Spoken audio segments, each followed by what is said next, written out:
Jack Johnson's first heavyweight title defense was against middleweight champion Stanley Ketchel. Johnson wanted to fight undefeated former champion James J. Jeffries, but through 1909, the Great White Hope remained retired. The press also criticized Jack for not defending against black contender Sam Langford. They felt that Johnson was now giving Langford the same treatment Burns and Jeffries had given him. With this controversial backdrop, Jack Johnson readied himself for Stanley Ketchel. The champion outweighed the challenger by 35 pounds.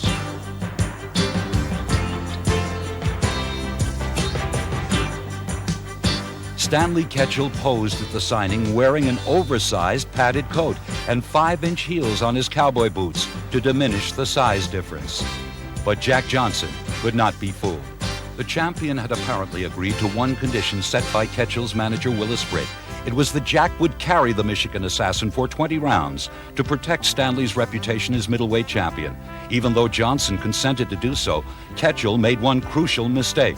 The heavyweight champion of the world was unable to keep the agreement. October 16th, 1909. Rumor has it that Johnson will carry Ketchel to make it look good for the cameras. The first suspicion of a fix in Jack Johnson's career, but not the last. When Ketchel appears in the ring, minus shoulder pads and cowboy boots, the physical differences are startling.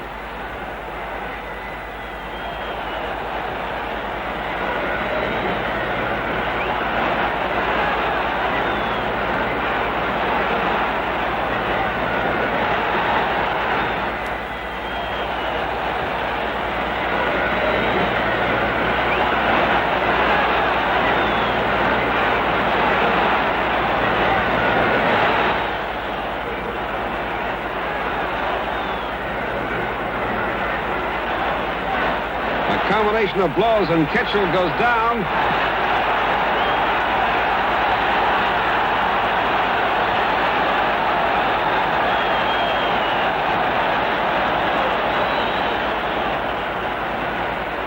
By round 9, Ketchel is exhausted.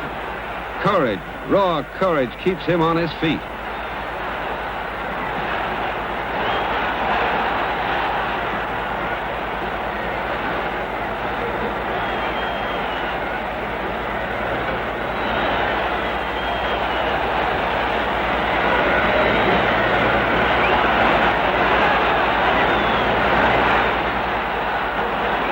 Ketchel's face begins to show blood. Johnson stands off and flicks stinging left jabs. Ketchel looks for that one punch. Johnson steps back from a wild left and then ties up the challenger.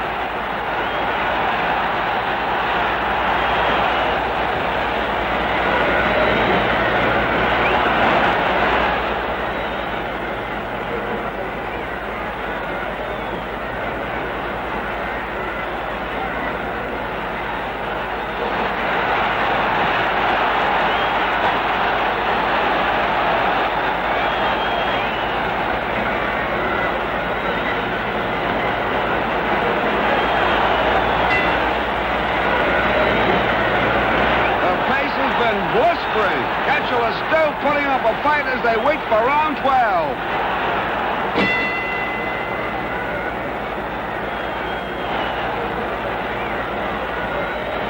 Ketchel throws an overhand right, and Johnson goes down. Ketchel has done it. Johnson rolls over and rises. And then lightning strikes. Ketchel is down. Never has a heavyweight championship fight ended with such sudden turnaround. When a reporter asked Jack Johnson how he felt when Stanley had dropped him to the canvas, he said, "Far better than Ketchel did 30 seconds later. He crossed me, and I made him pay for it."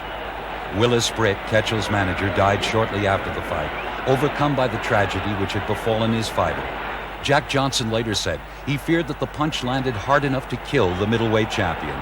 Instead, it was disclosed that all of Stanley Ketchel's upper and lower teeth were snapped at the roots.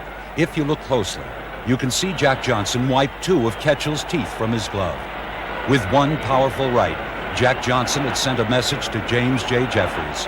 He was ready for any great white hope, game enough to step through the ropes. The battle of the century had become inevitable.